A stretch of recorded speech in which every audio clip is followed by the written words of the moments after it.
આજે જમાવટ ચેનલ છે, જમાવટ ચેનલના જે પત્રકાર બહેન છે એ પત્રકાર બહેન ઓબીસી સમુદાયના લોકો અંદરો અંદર ઝઘડી મરે, લડાઈ મરે એવું ઈચ્છી રહ્યા છે. અને વૈમનસ્ય થાય અને ઓબીસી કદી સંગઠિત જ ના થાય, એના હક અધિકાર કદી મેળવી ના શકે, એવા આશયથી એમને આ વિડીયો કર્યો છે. વિડીયોની શરૂઆતમાં તેઓ બોલ્યા છે કે દેશમાં 27% ઓબીસી પાસે અનામત છે. હવે એમને આ માહિતી નથી, આંકડો નથી, કોઈ ડેટા નથી. એ પહેલું જ એમનું જે નિવેદન છે એમાં ખબર પડે આપણને. અલગ અલગ રાજ્યોમાં હવે તો અલગ અલગ વસ્તી ગણતરી જે રાજ્યએ કરી છે એ રાજ્યએ વસ્તી ગણતરી પ્રમાણે ફાળવણી કરવાનું શરૂ કરી દીધું છે. અને તમામ બાકીના દક્ષિણ ભારતથી લઈને ઉત્તર ભારતના અલગ અલગ રાજ્યોમાં આ ચહેલ પહેલ ચાલી રહી છે. કેટલીક રાજનીતિક પાર્ટીઓએ તો ત્યાં સુધી કહી દીધું છે, જાહેર કર્યું છે કે જો અમે સત્તામાં આવીશું તો જાતિ આધારિત વસ્તી ગણતરી કરાવીશું. બરાબર છે, ત્યાં સુધી વાત ચાલી. જાતિ આધારિત વસ્તી ગણતરી થવાથી કોઈ સર્વે કરો તો સર્વેમાં કોઈ પ્રોપર ડેટા ના હોય. સર્વે કોઈ બહુ મોટી વસ્તુ નથી. સર્વેને તો અમે માનતા જ નથી. સર્વે એટલે શું? કોઈ પણ ઉટપટાંગ સર્વે લાવીને મૂકી દે એવું તો ના જ ચાલે ને. આંકડા, વસ્તી ગણતરી જાતિ આધારિત થશે તો ચોખ્ખો આંકડો આવશે કે કયા સમુદાય ક્યાં છે, કેટલી એમની વસ્તી છે. તો પછી આપણે શું કરીશું? માની લો અત્યારે 27%ની વાત કરે છે ને બેન, તો 27નું 54%, 50% વસ્તી ગણતરી મુજબ અનામત ફાળવી શકાશે. 100% વસ્તી છે તો 100% વસ્તીમાં 50-60% ઓબીસીની નીકળશે એવો અંદાજ છે. બેન એના પર નથી બોલી રહ્યા. એના એ બાબતમાં તો તમને લઈ પણ નહીં જાય. આખા વિડીયોમાં તમે જુઓ કે તેમણે ઓબીસી સાથે ઝઘડાવી મારવા ઉપર ફોકસ કર્યું છે. આગળ બોલી રહ્યા છે કે જે તે સમયની સરકારે ગણતરી કરી ન દીધું. આ જ વસ્તુ હજી હવે ગણતરી થઈ રહી છે. વસ્તી ગણતરી તો હવે થઈ રહી છે. તો જે તે સમયની સરકારે ગણતરી કરીને 27% આપ્યું એવું એ બોલી રહ્યા છે. ખોટું નિવેદન છે એમનું.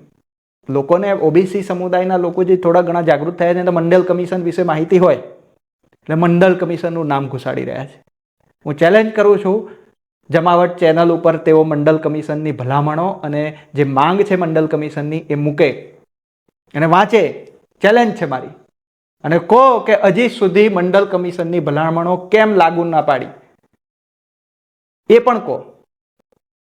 પણ એ નહીં કરે. ઓબીસીને ઝઘડાવી મારવાનું કરશે. ઓબીસીને આ જે ઓબીસીના ઘણા લોકોને એવું લાગ્યું છે કે હા મારા સમાજનું નામ લઈ લીધું, આટલી મોટી ચેનલના આટલા મોટા પત્રકાર અમારી ચિંતા કરે છે. કેટલું ભોળપણ છે આપણા ઓબીસીના સમુદાયોમાં. ઓબીસીના જે સમાજ છે એ ઓબીસીની જે જ્ઞાતિઓ છે એ જ્ઞાતિઓમાં કેટલું ભોળપણ છે જુઓ તમે. કેટલું સરળતાથી આરામથી આવા જમાવટના પત્રકાર જેવા લોકોની વાતોમાં આવી જાય છે. મંડલ કમિશનનો લાંબો ઇતિહાસ છે, આપણે એમાં નથી જવું.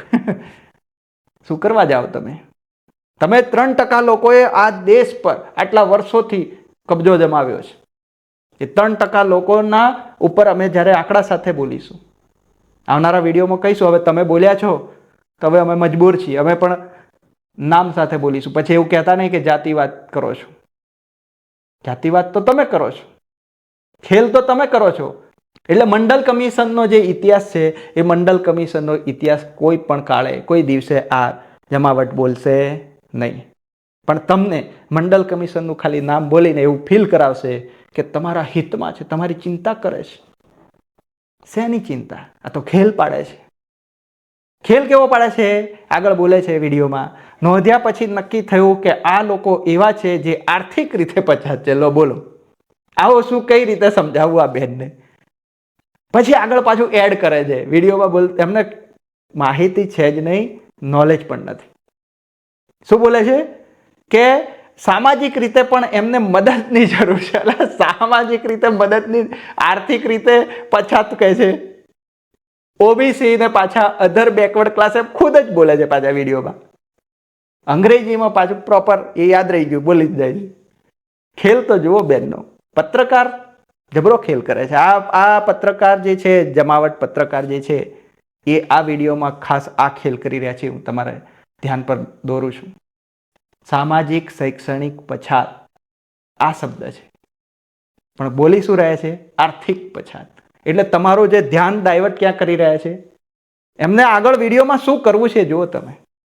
એ ધીમે ધીમે પહેલું વાક્ય, બીજું વાક્ય, ત્રીજું વાક્ય તમને આખો ખેલમાં કેવી રીતે એમની શબ્દ જાળમાં ફસાવી રહ્યા છે. તમે ફસાઈ જશો આરામથી. એ કેવી રીતે ફસાશો ને એ હું તમને આગળ કહું. પછી બીજા સ્ટેપ પર બોલે છે કે જે એસસી નથી ને એસટી નથી અને છતાંય ડિસ્ક્રિમિનેશનનો સામનો કરે છે. ઓબીસીના લોકોને બીજો કયો બતાવી દીધો છેડો? એસસી અને એસટીનો, કે તમે એસટી એસસી થી અલગ છો. અપમાન તો ઓબીસી નું થાય છે, એસટી એસસી નું થાય છે, તો અપમાન તો અપમાન છે ને.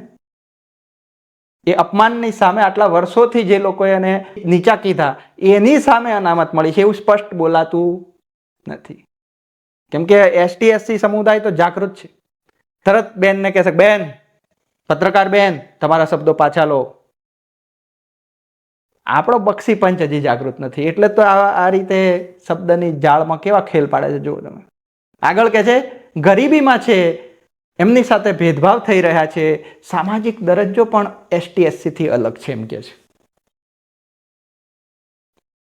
તમે વિચાર કરો કે કઈ રીતે તોડવા ને. એ 2000 વર્ષની આ લોકોની પ્રેક્ટિસ છે. 2000 વર્ષથી આ લોકોએ આ ખેલ ચલાવ્યો છે તોડવાનો. એ અહીંયા દેખાય છે. એસટી એસસી ઓબીસી ને પણ તોડો, ઓબીસી ને પણ અંદરો અંદર તોડ નાખો. એસટી એસસી ઓબીસી ને તો અલગ જ કરવાના, પણ ઓબીસી ને પણ અંદરથી અલગ અલગ પાડ દો, જેથી કરીને તેઓની સમસ્યા એક છે એવું ના દેખાય. સમસ્યાઓમાં પણ તમારી ભાઈ અલગ, તમારી સમસ્યા અલગ, તમારી અલગ. શોષણ એક શબ્દ છે. શોષણની રીતો અલગ અલગ હોઈ શકે, પણ શોષણ શબ્દ એક છે, એ નહીં બોલે. વાહ જમાવટ વાહ. આવા ખેલ 2000 વર્ષથી પેઢી દર પેઢી ચાલતા આવ્યા છે. એની સામે અમારો વિરોધ છે. કોઈ જમાવટના પત્રકાર બેન સામે અમારો કોઈ વેરભાવ નથી. હજી ફરી કહું છું, પણ આ જે ખેલ ચાલે છે ખેલની સામે અમારો વિરોધ છે. તમને એમ થશે કે આ જયેશ્વરિયા આટલું બધું કેમ બોલે છે, કેમ અમને દેખાય છે. તમે જે ખેલ પાડો છો એ ખેલની એક એક રાજનીતિ અમને સમજાય છે. એટલે અમે કહી રહ્યા છીએ કે હવે અમે આંકડા સાથે બોલીશું કે કયા લોકો જજ છે, કયા લોકો પ્રોફેસર છે. 2018ની આરટીઆઈમાં કયા સમુદાયના લોકો 0 છે, કદી બોલે નહીં. કેમ કે એમાં એમનો ફાયદો નહીં, નુકસાન છે. એમની જે હાથ ઉપર છે ને, ઓબીસી એમના હાથ નીચે છે. એ કોઈ કાળે નહીં ઈચ્છે કે ઓબીસી જાગૃત થાય, સંગઠિત થાય. 27% લાગુ પાડવામાં પણ આજે તમે જોશો તો 4 થી 5 ઓબીસી જાતિઓ હવે મુદ્દા પર આવી ગયા. વિડીયોમાં પહેલા ઓબીસી વિશે બોલ્યા, પછી એસટી એસસી વિશે બોલ્યા, પછી એના એ જે બધી વાતો બોલ્યા એ તો ખોટી, પણ એમને લઈ ક્યાં જવું હતું? જે તે ઓબીસીમાં 4-5 જ્ઞાતિઓ ઉપર લઈ જવું હતું. કેમ કે એ 4-5 જ્ઞાતિઓ જે થોડી ઘણી જાગૃત થઈ છે, આગળ વધી છે, એ જ્ઞાતિના લોકો જ વધારે વિરોધ કરે છે. એટલે અમને પાડ દો, અલગ પાડ દો. અલગ પડતા નથી. એ હવે શું કરી રહ્યા છે? જે જાગૃત થયા છે એ બીજા લોકોને ચલો તમે પણ આવો એમ કહી રહ્યા છે. તો સમસ્યા આ છે. 27% માંથી કઈ જ્ઞાતિઓ આગળ વધી ગઈ એ આંકડો બેન પાસે ક્યાંથી આવ્યો? ક્યાં છે આંકડો? કયા આંકડાના આધારે બોલે છે કે એ જ લોકો જ રિઝર્વેશનનો લાભ લે છે? દરેક જાહેરાતોમાં આ લોકો જ લાભ લે છે એમ કે છે. અને ચાલો માનો કે એ આંકડામાં સચ્ચાઈ છે, તો એ એક જ વિસ્તારના લોકો હશે. આખા રાજ્યમાં બધા જ એ જ્ઞાતિના લોકો આગળ જતા રહ્યા એવું કહેવા માંગે છે. તો એ આંકડો ક્યાં છે? મતલબ આ સ્પષ્ટ રીતે તમને અંદરો અંદર ઝઘડાવી મારવાનો આ ખેલ છે, એ આ જમાવટ કરી રહ્યું છે. રાજ્યમાં જેટલા ઓબીસી છે એમાંથી એમાં પાછું શું જોડે છે? આગળ બોલી રહ્યા છે કે જે ઓબીસી છે એ ઓબીસીની વસ્તી ખાસી ઓછી છે, જે વધારે લાભ લઈ રહી છે. વિચારો, આ 4 જ્ઞાતિઓમાં સ્પષ્ટ રીતે પછી ચૌધરી સમાજ પર હુમલો કરે છે, ટાર્ગેટ કરે છે કે નોકરીઓમાં તેઓ વધારે લાભ લઈ જાય છે. સૌરાષ્ટ્રમાં જશો તો આ કોમ્યુનિટી બદલાઈ જશે એમ કે છે. દેવી પૂજક સમાજના આગળ ધરે છે ચૌધરી સમાજની સામે કે ભાઈ ચલો દેવી પૂજક સમાજને 0 લાભ મળ્યો છે. નોકરીઓમાં દેવી પૂજક સમાજ પાછળ છે. ચૌધરીઓએ એમની નોકરી જાણે ખાઈ લીધી હોય ને એમ બોલી રહ્યા છે. ખેલ જુઓ તમે. પછી એ ત્યાંથી અટકતા નથી આ બેન. પછી પાછા એમ કહે છે કે ચૌધરી સમાજના લોકો આર્થિક રીતે પછાત છે એવું જો કોઈ કહેતું હોય તો એનો જવાબ સ્પષ્ટ રૂપે ના છે. પણ અમે આર્થિક અનામતની વાત જ નથી કરી રહ્યા, અમે સામાજિક શૈક્ષણિક પછાતપણાની વાત કરી રહ્યા છીએ. અને એક વિસ્તારમાંથી 10, 15, 25 લોકો આગળ વધી ગયા અથવા આખો એક વિસ્તાર આગળ વધી ગયો માની લઈએ, તો એનો મતલબ કે આખા રાજ્યમાં બધી 4-5 જ્ઞાતિઓ બધી આગળ વધી ગઈ. તમારો પડોશી જે ઓબીસી છે એ આગળ વધી ગયો એટલે એનો સમાજ આગળ વધી ગયો આખો ઓબીસી, એવું માની લેશો તમે? આ તો કેટલી બકવાસ વાત થઈ. અને આ લાભ ઉઠાઈ રહ્યા છે આ લોકો. જાણે છે કે દેવી પૂજક સમાજને હજી એ લાભો પહોંચ્યા નથી, તો એનો લાભ ઉઠાવો, દેવી પૂજક સમાજને ચડાવો એના જ ઓબીસી સમુદાયની વિરુદ્ધમાં. આ ખેલ ચાલી રહ્યો છે. અને આરામથી એ સમુદાય આ જમાવટની વાતને માની પણ રહ્યો છે. ઓબીસી 146 જ્ઞાતિઓ આ રીતે કદી સંગઠિત થશે નહીં. એ જાણે છે, જમાવટવાળા પત્રકાર બેન જાણે છે. એટલે તો જ્ઞાતિનું નામ લઈને કહી રહ્યા છે. એમને પાર પાડવું છે, લડાઈ મારવાનું કામ કરવું છે એમને. એટલે એ આગળ કહી રહ્યા છે કે 27માંથી ભાગ પાડો. અમે પણ માનીએ છીએ કે ભાગ પડવા જોઈએ, પણ 27માંથી કેમ? જમાવટવાળા બેન કદી પણ એ મુદ્દે બોલ્યા છે કે ઓબીસીની વસ્તી ગુજરાતમાં કેટલી છે? 54%થી વધારે છે, તો એને વસ્તીના હિસાબે વધારે અનામત ફાળવો એવું બોલ્યા? નહીં બોલ્યા, ક્યારેય નથી બોલ્યા. આ જમાવટ પત્રકાર બેન જે છે એ કદી પણ વિદ્યુત સહાયકની જાહેરાતમાં 6%, 27% સીટોની જગ્યાએ 6% સીટો ફાળવી, તો ત્યાં કદી બોલ્યા? નથી બોલ્યા. આ જે જમાવટ પત્રકાર બેન છે એ વિદ્યા સહાયકની ભરતીમાં ઓબીસી સાથે જે અન્યાય થયો, જગ્યાઓની ફાળવણીનો અન્યાય થયો, મેરિટમાં પણ અન્યાય થયો, ત્યાં કદી કોઈ વિડીયો કરીને બોલ્યા? યુપીએસસી, જીપીએસસી ઇન્ટરવ્યુ પ્રથાઓમાં ઓબીસી લેખિત પરીક્ષામાં ટોપ મેરિટ લાવ્યો હોય એને કાપી નાખવામાં આવે, ત્યાં આ જમાવટવાળા બેન ક્યાં ગાયબ થઈ જાય છે? નથી બોલતા. એટલે અમે પૂછી રહ્યા છીએ કે જે સમુદાયની વસ્તી દેશમાં 3% છે, માત્ર 3%, એ 3% વસ્તી જે છે દેશમાં, એ લોકો આ રીતે બાકીના લોકોને ઝઘડાવી કેમ મારે છે? જ્યારે એ 3% લોકો તમામ ક્ષેત્રો પર પોતાનો કબજો જમાવીને બેઠા છે. આ જે જમાવટ ચેનલના જે પત્રકાર બેન છે એ બેન કદી ક્યારે એ 3% વસ્તી પર કેમ બોલતા નથી કે એ 3% વસ્તીના જ બધા જજ છે? બોલો ને, એ રીતે બોલો. કેમ બોલતા નથી? કેમ કદી પણ એ નથી બોલતા કે ક્લાસ 1 અધિકારી કયા સમાજના છે? 2018માં થયેલી આરટીઆઈનો આંકડો બોલે છે કે દેશની 40 સેન્ટ્રલ યુનિવર્સિટીઓમાં પ્રોફેસર અને એસોસિએટ પ્રોફેસરના પદોમાં ઓબીસીની 0 સીટો છે. આ લોકો એટલી નાલાયકી કરતા હોય છે, સત્તામાં બેઠેલા, જેનો સત્તા પર કબજો છે એ લોકોની વાત કરું છું, કે ઓબીસીના લોકોને લાયક નથી, આ જગ્યા માટે લાયક નથી. મેરિટ હોવા છતાં પણ એવું લખીને પદની જગ્યા ભરતા નથી. એવા ઘણા ઇતિહાસ પડ્યા છે દબાઈને. અમે ખોદીશું.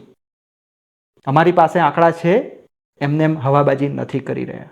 આ રીતના પત્રકારોની વાતોમાં આવીને અમારા જ ઓબીસી ઘણા બધા મિત્રો જે છે એ અમને સવાલ કરે છે કે ભાઈ વર્ગીકરણ કેમ નહીં? એટલે વર્ગીકરણ ઉપર એ અમને સમજાવવા આવે છે. આવા બિલકુલ માહિતીનો અભાવ હોય એવા લોકોની વાતોની ચઢામણીમાં આવીને ત્યારે અમે એમને એક જ અપીલ કરીએ છીએ, જો ઓબીસીનું ભલું કરવું હશે તો ઓબીસીની વસ્તી ગણતરી થવી જરૂરી છે. વસ્તી ગણતરીના આધારે 27માંથી વધારો કરીને, એને ગુજરાતની વાત કરીએ તો 27%માંથી વધારો કરીને 50% અથવા તો 50%થી વધારે આપવું પડે તો જવું જોઈએ. ત્યાં સુધી અમે કહીએ છીએ. એની વસ્તીના હિસાબે એને અનામત મળી જાય પછી વર્ગીકરણ કરો. પછી જે તે જ્ઞાતિઓના આંકડા હશે આપણી પાસે, એ જ્ઞાતિઓની વસ્તી કેટલી છે અને એ સમુદાયોની વસ્તી પ્રમાણે આપણે પછાત, અતિ પછાત એ રીતે વર્ગીકરણ પાડી શકીએ. અને પછી એના આધારે પ્રોપર એને અનામત આપણે પહોંચાડી શકીએ. પણ બેન જે છે એ વાત નહીં કરે. એ અત્યારે જ પાડો એમ કે 27માંથી પાડો એમ કે 27%માંથી જ્યારે વિદ્યુત સહાયકની જાહેરાતમાં ફરીને પૂછું છું, ફરીને પૂછીએ છીએ કે વિદ્યુત સહાયકની જાહેરાત હોય કે વિદ્યા સહાયકની જાહેરાત, કોઈ પણ જાહેરાત હોય જેમાં ઓબીસીની સીટો કાપી લેવામાં આવે છે, 27ની જગ્યાએ માત્ર 6% સીટો આપી છે. બહાનું પાડ્યું રોસ્ટર નીતિ નહીં અનીતિ બની જાય છે. આ બધા જ પ્રશ્નો પર કદી જમાવટ બોલે છે, લડે છે? નથી લડતું. એને તમારી સમસ્યા કે તમારા પ્રશ્ન સાથે કોઈ મતલબ નથી. એને માત્ર એની સાથે મતલબ છે કે ઓબીસી સાથે ઝઘડી મરે અને ખતમ થઈ જાય, પાયમાલ જ રહે, બરબાદ જ રહે, સંગઠિત ના થાય, જાગૃત ના થાય. જો ઓબીસી સંગઠિત થઈ જાય, જાગૃત થઈ જાય તો પેલો 2000 વર્ષથી એમને પંજો રાખ્યો છે ને, એ પંજો રહે નહીં. 2000 વર્ષથી આ તોડવાનું કામ કરી રહ્યા છે, જે તોડવાના કામનો અમે વિરોધ કરીએ છીએ. કોઈ વ્યક્તિ, કોઈ પત્રકારનો નહીં, પણ એ જે માનસિકતા સાથે ચાલી રહ્યા છે, માનસિકતાનો અમે વિરોધ કરીએ છીએ. અને અમારા ઓબીસીના જેટલા પણ જાગૃત મિત્રો છે એમને કહીએ છીએ કે આવી જે ચેનલો છે એનો હવે બહિષ્કાર કરો. આ રીતે જો ઓબીસીના લોકો પાછા આ જ ચેનલને ફોલો કરીને જોતા હોય અને એમને ખબર હોય કે ઓબીસી હજી એટલો જાગૃત નથી, તો લાવો મોકો છે, મોકે પે ચોકા માર દેતે હૈ. સમજાય છે? પણ હું કહીશ કે જમાવટના પત્રકાર બહુ મોડા પડ્યા છે ઓબીસીને તોડવામાં. કેમ કે ઓબીસી ઘણા અંશે જાગૃત થઈ ચૂક્યો છે, સંગઠિત પણ થયો છે. ઓબીસીના જે બુદ્ધિજીવી લોકો છે, શિક્ષકો છે, કે જેટલા પણ થોડા ઘણા નોકરીઓમાં આગળ વધેલા લોકો છે, એ આખો ખેલ સમજી ચૂક્યા છે. અને જે નોકરી કરી રહ્યા છે ઓબીસી, એમની સાથે જે નોકરીના સ્થળો છે ત્યાં પણ એમને શોષણ થતું હોય છે એમનું. એમને એ પણ ગમતું નથી હોતું કે ઓબીસી જેવા સમુદાયોમાંથી આવતો વ્યક્તિ આટલો અમારી સામે બેસી ગયો આવીને. તો એની સામે પણ એ લડી રહ્યા છે. તો હવે ઓબીસી થોડો ઘણો તો જાગૃત થયો છે કે આ તમારા ષડયંત્રને સમજી શકે. એટલે અમે અપીલ કરીએ છીએ કે વર્ગીકરણ ઉપર જે મિત્રો મને સવાલ કરી રહ્યા છે એ આવા લોકોની વાદે લાગીને ના આવે. અમે તમને કહી રહ્યા છે કે અમારો વર્ગીકરણ પ્રત્યે કોઈ વિરોધ નથી, બલકે પૂરું સમર્થન છે. પણ વર્ગીકરણનું સમર્થન અમારું તમે જે રીતે કહો છો એ રીતે નથી. અમારું સમર્થન વર્ગીકરણ થાય તો પૂરી સીટો મળે, જે તે સમુદાયને એનો લાભ મળે. નહીં તો શું થશે, 27%માંથી જો વર્ગીકરણ થશે તો જે સીટો છે એ 0-0 પણ મળી શકે છે. અત્યારે તમે જોયો કે રોસ્ટરનો હવાલો આપીને 27%માંથી 6% સીટો મળી.